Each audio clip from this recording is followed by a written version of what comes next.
They thought they were dealing with a helpless old woman in a wheelchair. What they didn't know was that she had spent 30 years putting people exactly like them behind bars. How do you demolish someone's home and not even bother to find out who lives there? My phone rang at 6:47 in the morning.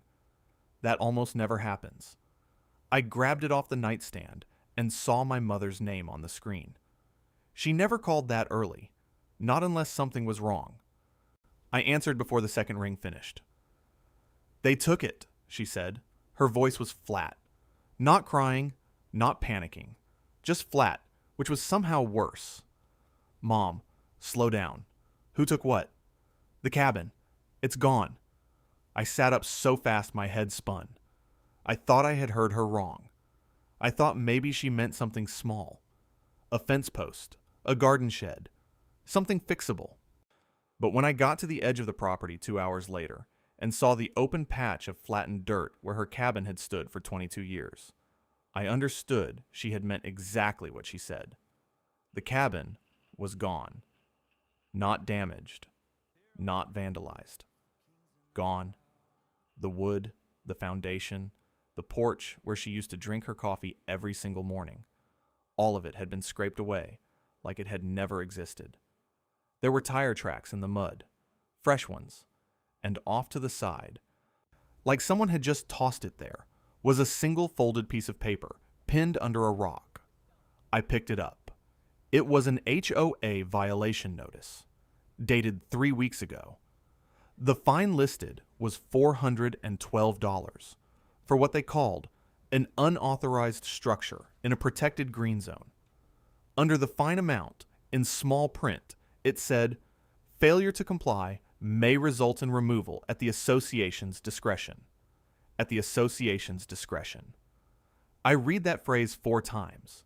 Now, my mother's cabin had been on that lot since before the HOA even existed. She had built it with my father.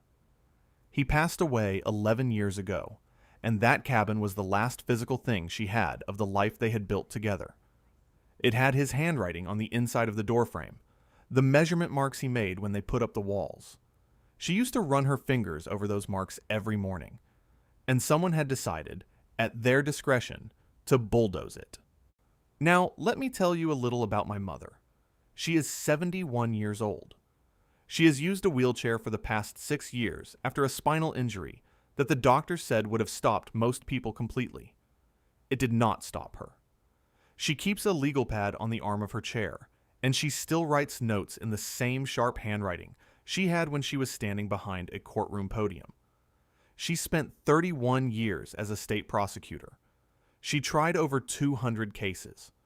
She has a memory that would make most lawyers nervous, and a patience that makes her absolutely deadly in a room full of people who think they have already won. Whoever ordered this demolition did not know any of that. They saw a wheelchair and a small cabin on the edge of a neighborhood and decided they could act without consequence. I walked the perimeter of where the cabin had been. I counted steps. I took photos. I looked at the neighbor's fence line and then back at the property marker stakes that were still in the ground, untouched, undisturbed, standing exactly where they always had been. And something started to feel off. Something that I could not name yet, but that sat in the back of my mind like a splinter. I drove to my mother's house, which was about 4 minutes away. She was at the kitchen table when I walked in, legal pad in front of her, pen moving. "What are you writing?" I asked.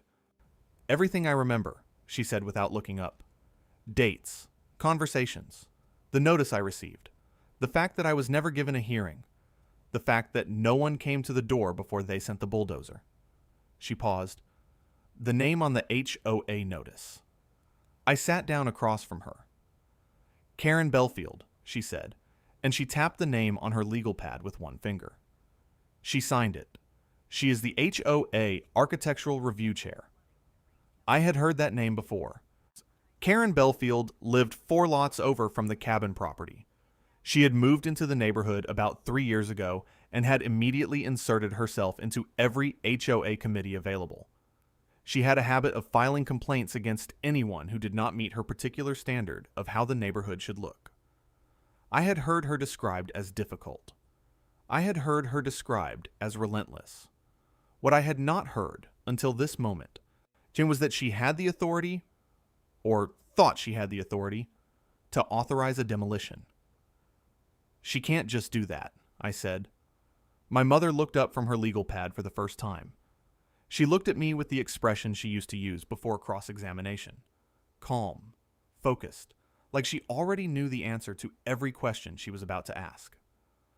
No, she said, she cannot, and I am going to prove it. Outside, the sky was getting darker. Rain was coming in, and somewhere across town, Karen Bellfield had no idea that the woman whose cabin she had just destroyed used to walk into courtrooms and dismantle people's entire cases before lunch. She was about to find out. I did not sleep much that night. I kept going back to those property marker stakes, the ones still standing exactly where they had always been. Something about them bothered me in a way I could not shake. Early the next morning, before I even had coffee, I pulled up the county property records online. It took me about 20 minutes of cross-referencing parcel numbers and survey data before I found what I was looking for, and I had to read it twice to believe it. The cabin lot, the one Karen Bellfield had ordered demolished, sat on land that was never part of the Maplewood Ridge HOA jurisdiction. The HOA boundary lines ended at the drainage easement on the west side of that parcel. The cabin had been built east of that line. It was not in the HOA's zone. It never had been. Karen Bellfield had not just demolished a cabin without proper notice. She had demolished a structure on land her organization had zero legal authority over. I printed everything out and drove to my mother's house. She was already up, already at the kitchen table, already 3 pages into her legal pad. I slid the printed survey maps in front of her without saying a word. She studied them for about 90 seconds. I know, she said. You already found this. Last night. I still have contacts at the county recorder's office. She set down her pen. But what I want you to look at is this. She turned her legal pad toward me and pointed to a paragraph near the bottom of the page. She had written out a timeline. Every interaction she could remember with Karen Bellfield going back 18 months. A noise complaint that went nowhere. A letter about her mailbox color. A formal request that she remove a wind chime from her front porch. And then, 6 months ago, a conversation at the neighborhood association meeting where Karen had loudly suggested that the cabin on the adjacent lot was an eyesore and a liability, and that someone should look into having it removed. My mother had been in that meeting. She had said nothing at the time, because she had not thought Karen had the ability to act on it. She had underestimated her. She has been planning this, my mother said. It was not a question. I looked at the timeline again. The pattern was right there. Steady escalation. Every complaint slightly larger than the last. Building towards something. Karen Bellfield was not impulsive. She was methodical. And that made her significantly more dangerous than someone acting on pure emotion. We drove together to the HOA management office that afternoon. My mother in the passenger seat with her legal pad on her lap. The office was in a small commercial strip near the neighborhood entrance. A beige door between a dry cleaner and a nail salon. Inside, a woman named Diane sat at a front desk, looking like she had already had a long week, and it was only Tuesday. I asked to speak with whoever was responsible for the demolition authorization on the cabin property. Diane told me that all architectural review decisions went through the committee chair. Karen Bellfield, I said. Diane nodded. And is Ms. Bellfield available? Diane picked up her phone, made a quiet call, and then told me that Ms. Bellfield was not in the office today. My mother, who had said nothing since we walked in, leaned forward slightly in her wheelchair and spoke for the first time. Then, I would like a copy of the full authorization record for the demolition, the board approval minutes, the contractor work order, and all written notices sent to the property owner prior to the removal. Diane blinked. I'm not sure I can just... You can, my mother said, and her voice was so steady and precise that it seemed to fill the small room completely. Under state property law, any owner of record is entitled to documentation related to actions taken against their land. I am the owner of record. I would like those documents. Today. There was a pause that stretched out about 5 seconds longer than comfortable. I'll have to check with our legal team, Diane said finally. Please do, my mother said. And then she set one of her old business cards on the desk, the ones from when she was still in the prosecutor's office, with the state seal embossed at the top. You can reach me at this number. Diane picked up the card. I watched her read it. I watched the color shift slightly in her face. We left without another word. In the car, I turned to my mother. You still carry those cards? She smiled, just barely. I never stopped. My phone buzzed as I pulled out of the parking lot. It was a text from a number I didn't recognize. You need to back off. This is bigger than you think. I showed it to my mother. She read it. She turned back to her legal pad and wrote down the time, the number, and the exact words. Good, she said quietly. They're nervous. 3 days passed, and the HOA sent nothing. No documents. No response to my mother's request. No call to the number on her card. Just silence, which in legal terms is not actually silence at all. It is a decision. And my mother had spent 3 decades watching people make decisions like that, the kind where they think waiting is the same as winning. On the 4th day, Karen Bellfield showed up at my mother's front door. I know this because I was there. I had been helping my mother organize the survey documents and photographs when we heard the knock. I opened the door, and Karen was standing on the porch in a cream blazer and dark slacks. You're holding a small leather portfolio, like she was about to conduct a performance review. She was not what I expected. She was polished, composed, somewhere in her late 50s, with the kind of practiced smile that people use when they want to seem warm, and still remind you that they are in charge.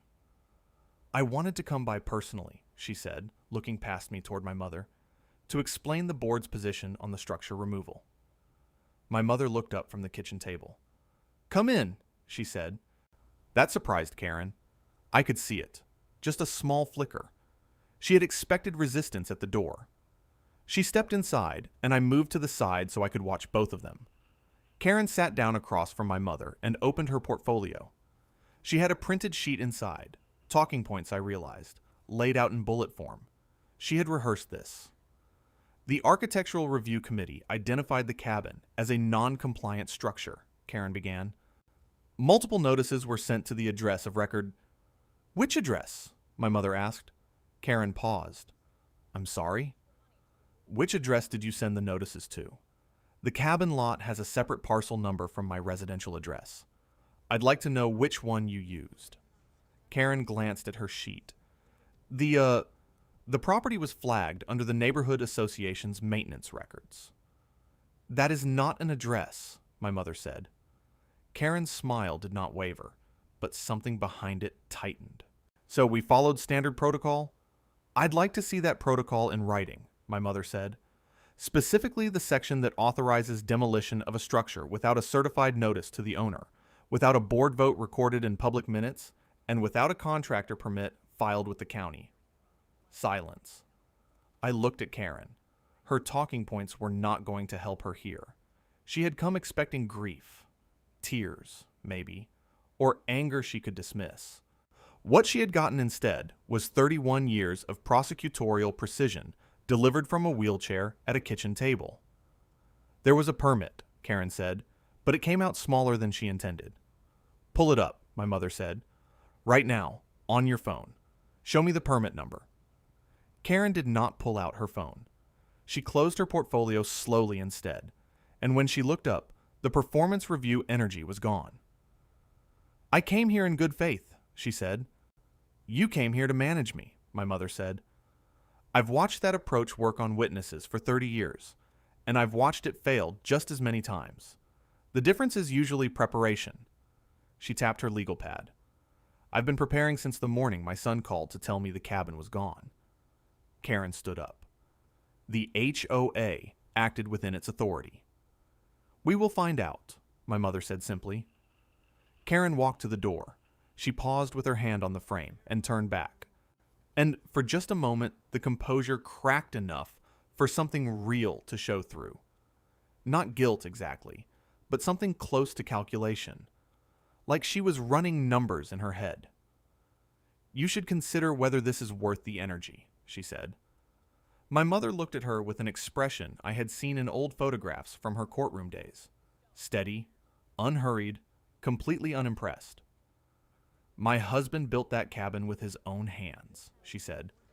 "You demolished it for a $400 fine on land you had no jurisdiction over. Decide for yourself how much energy that is worth to me." Karen left. I locked the door and stood there for a second. "She's going to lawyer up," I said. "Yes," my mother agreed. "Probably by tomorrow morning." "That doesn't scare you?" She picked up her pen. "It tells me she already knows she was wrong." Outside, the neighbor across the street, a retired man named Gerald who had lived there for 20 years, was watching from his driveway. He caught my eye and gave a slow, deliberate nod. He had watched the cabin go up. He had watched it come down. He had also, as I would learn the next morning, been recording from his doorbell camera the entire day the bulldozer arrived. Gerald's footage changed everything. He had 4 clips. The first showed a white flatbed truck arriving at the cabin property at 7:14 in the morning. The second showed a bulldozer being unloaded. The third, and this is the one that stopped me cold, showed Karen Bellfield standing at the edge of the property in a rain jacket, arms crossed, watching the whole thing happen. Not driving by, not passing through, standing, watching. The fourth clip was the hardest to look at. It was 40 seconds of the cabin coming down. My mother watched all 4 clips once. She asked Gerald to send them to her directly, and she stored them in a folder she labeled simply Evidence. Then she made a phone call to someone she introduced only as an old colleague. And when she hung up, she told me she had a meeting the next morning with a civil attorney named Marcus Webb, who had spent 12 years handling municipal overreach cases. Marcus Webb was not what I pictured. He was young, early 40s, quick-moving, the kind of person who read documents the way other people skim headlines. He met us at a coffee shop near the courthouse, spread the survey maps across the table before his coffee even arrived, and spent the first 10 minutes saying almost nothing while he read. Then he looked up. "The parcel is outside HOA jurisdiction," he said. "Yes," my mother said. "There's no permit on file with the county for the demolition." "Correct. And you have video of the committee chair present on site during the removal." "Yes." Marcus leaned back. "This is not a fine dispute," he said. "This is unauthorized destruction of private property. That's a different conversation entirely." He walked us through the legal framework while I took notes.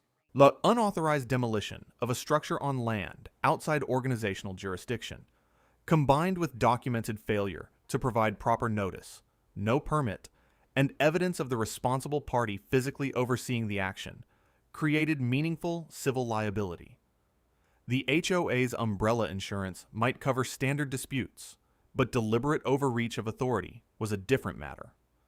Karen Bellfield, as the individual who signed the authorization and was present at the demolition, she could face personal exposure. "How personal?" I asked. Marcus looked at my mother. "Replacement value of the structure, replacement or restoration of any contents lost, and potentially punitive damages if we can establish that the jurisdictional issue was known prior to the action." "It was known," my mother said. She opened her legal pad to a page she had flagged.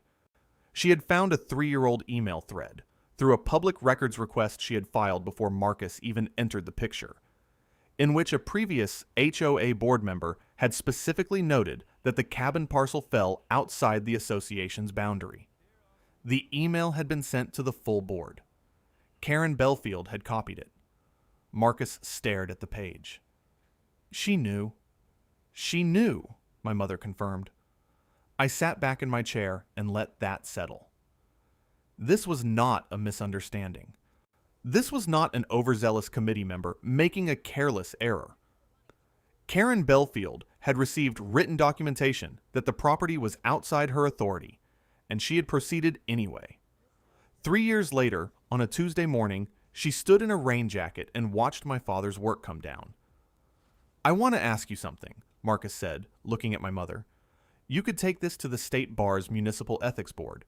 You have the contacts. You could move faster through informal channels. Why come to civil court?" My mother was quiet for a moment. "Because the people in that neighborhood who don't have 30 years of legal experience deserve the same outcome," she said. "If we handle this quietly, Karen Bellfield loses nothing publicly. She keeps her position on the committee. She keeps doing this to people who cannot fight back the way I can. A civil case creates a record. A record changes things." Marcus nodded slowly. As he closed the survey map. "I'll file a complaint by the end of the week." On the drive home, I asked my mother if she was okay. It was a simple question and probably not the right one, but I did not know how else to ask what I actually meant, which was whether carrying all of this was wearing her down, whether the anger was getting heavy. She looked out the passenger window for a moment. "Your father used those marks on the doorframe to track your height when you were little," she said. "You probably don't remember. You were very small." I didn't remember, but I believed her completely. "I'm okay," she said, and she picked up her pen. The lawsuit was filed on Thursday.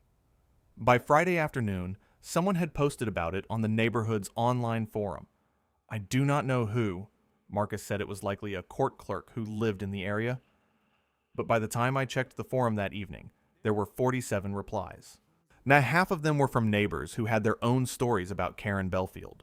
A fence that had been cited 3 times for the same non-issue. A decorative post removed after a complaint. A family who had been fined for a basketball hoop that stood 4 inches above the height limit. One reply stopped me cold. It was from a woman named Renata Osei, and it was short. It said, "She tried to have my garden removed last spring. I have all the letters. I didn't think anyone would listen. I shared this with my mother. She read the message twice." "Call her," she said. I called Renata that same evening. She lived 6 houses from the original cabin lot, and she had been dealing with Karen's complaints for almost 2 years. She had documented everything. Every letter. Every response. Every date. She had kept records the way someone keeps records when they are afraid no one will believe them, which meant they were meticulous and organized and devastating in their detail. She asked if she could add her records to our case. Marcus said yes before I even finished asking. Then the story got picked up. A local reporter named Simone Torres had been watching the court filings page. She covered municipal and HOA disputes for a regional news outlet, and she reached out to Marcus directly. He passed the inquiry to my mother, who agreed to a brief phone interview. My mother gave her the facts: parcel location, jurisdictional boundary, absence of permit, on the email proving prior knowledge. She did not editorialize. She did not describe Karen Bellfield as cruel or petty or malicious. She simply described what had happened, in order with dates. The article ran on Sunday morning. The headline was, "Former Prosecutor Sues HOA Over Demolition of Disabled Woman's Cabin." Documentation shows Association New Property was outside its boundary. By Sunday evening, it had been shared 400 times. Karen Bellfield did not appear publicly. She had hired a lawyer, a firm from the city that specialized in HOA defense, and they released a brief statement saying the association had acted in good faith based on available records and would respond to the complaint through proper legal channels. That was it. No acknowledgement of the email. No explanation for the missing permit. No mention of the fact that she had been standing on the property watching. I drove by the cabin lot on Sunday afternoon. Someone had left flowers at the edge of the flattened ground. I did not know who. I took a photo and sent it to my mother. She replied with 3 words: "Keep the photo." I had not thought about how public this was becoming until my phone rang that evening, and it was a woman from a disability advocacy organization in the state capitol. She had seen the article. She wanted to know if my mother would be willing to speak at a legislative hearing that was already scheduled for the following month on the subject of HOA oversight reform. Several legislators had been trying to advance a bill that would require mandatory notice periods and independent review before any HOA ordered removal of a structure on a disputed lot. My mother said she would need to review the hearing format before committing. Then she hung up and looked at me. "It got bigger," I said. "It was always bigger," she said. "We just became visible." That night, I sat outside in the backyard and thought about the marks on the doorframe, the ones I could not remember, but now could not stop thinking about. My father measured my height. My mother is watching. The cabin being the place where that happened, where small, ordinary things got recorded in pencil on painted wood. Karen Bellfield had not just demolished a structure. She had tried to erase something that could not be replaced with money, or a court ruling, or a news article. And the strangest part, the part I kept coming back to, was that she had done it for a $400 fine on land she did not even have the authority to regulate. I went back inside. My mother was still at the kitchen table, legal pad, pen moving. "You should sleep," I said. "Soon," she said. She did not look up, but she reached out and patted my hand once as I passed. I'm the way she used to when I was small, and things felt too large to hold. Some things do not need words. The hearing room at the state capitol was larger than I expected. I had been there once before, years ago, for something unrelated. A school zoning meeting that felt important at the time and that I could barely remember now. This was different. There were cameras along the side walls, 3 legislators seated at the elevated table at the front, and a gallery that had filled up well before the session started. Renata Osei was in the second row. Gerald sat beside her, wearing a collared shirt I had never seen on him before. Marcus Webb was in the aisle seat 2 rows back, a folder on his knee. My mother wheeled to the front table when her name was called. She did not use notes. She had her legal pad with her, but she set it flat on the table and did not look at it once. She spoke for 11 minutes. She described the cabin, on the demolition, the jurisdictional boundary, and the email that proved Karen Bellfield had prior knowledge that the property was outside HOA authority. She described Renata's situation. She described the pattern of targeted enforcement that the forum replies had documented. And then she said something that I have thought about nearly every day since. The power to enforce rules becomes the power to harm when the rules are applied selectively and without accountability. Ishpahaduit, my mother did not fight this because her property was valuable. She fought it because the people who come after her, the ones who do not have 30 years in a prosecutor's office, the ones who do not know how to file a public records request, the ones who receive a notice and assume the organization sending it must have the authority it claims. Those people deserve the same protection. The room was quiet when she finished. The bill passed committee 3 weeks later. It required a 48-hour written notice to all owner of record addresses before any HOA authorized removal, an independent legal review for any disputed lot with unclear jurisdictional status, and a mandatory county permit for any demolition regardless of organizational authority claims. The civil case settled 4 months after that. The terms were confidential, which Marcus said was standard, but also meant Karen Bellfield's legal team had decided a trial was not in their interest. Or what was not confidential was that Karen resigned from the HOA Architectural Review Committee the same week the settlement was signed. Diane from the front office, the one who had taken my mother's card and gone pale, sent a handwritten note to my mother's house 2 weeks later. It said simply, "I should have said something sooner." "I'm sorry," my mother wrote back. She was gracious. I knew she meant it. We held a small gathering on the cabin lot the Saturday after the settlement. My mother, me, Gerald, Renata, Marcus, and a few neighbors who had been part of the forum thread. Someone had brought a folding table and coffee. The lot was still flat, still empty, still carrying the shape of what had stood there. My mother sat at the edge of it for a while, without saying anything. I stood beside her and did not try to fill the silence. There are things that do not get fixed.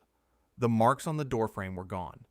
My father's measurements, his handwriting, the record of small mornings that had added up into something whole.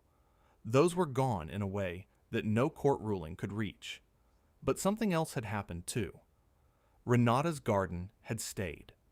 The family with the basketball hoop had received an apology letter and a refund. 3 other families in the neighborhood had come forward with complaint histories that the new oversight committee was now reviewing. I did not know if that was enough. I was not sure it was supposed to feel like enough.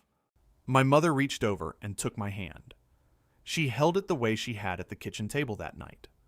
Briefly, firmly, without explanation. "We built something here once," she said. She was looking at the empty lot. "We'll figure out what comes next." The flowers someone had left after the article ran had dried out by now, still sitting at the edge of the lot, bent slightly in the wind. I had kept the photo. I had kept all the photos. Some things you hold on to, not because they fix anything, but because forgetting would cost more than remembering ever could. We drove home in the quiet of late afternoon, the sun low and long across the road, and for a little while there was nothing to say and no reason to say it. The cabin was gone. Everything else was still standing,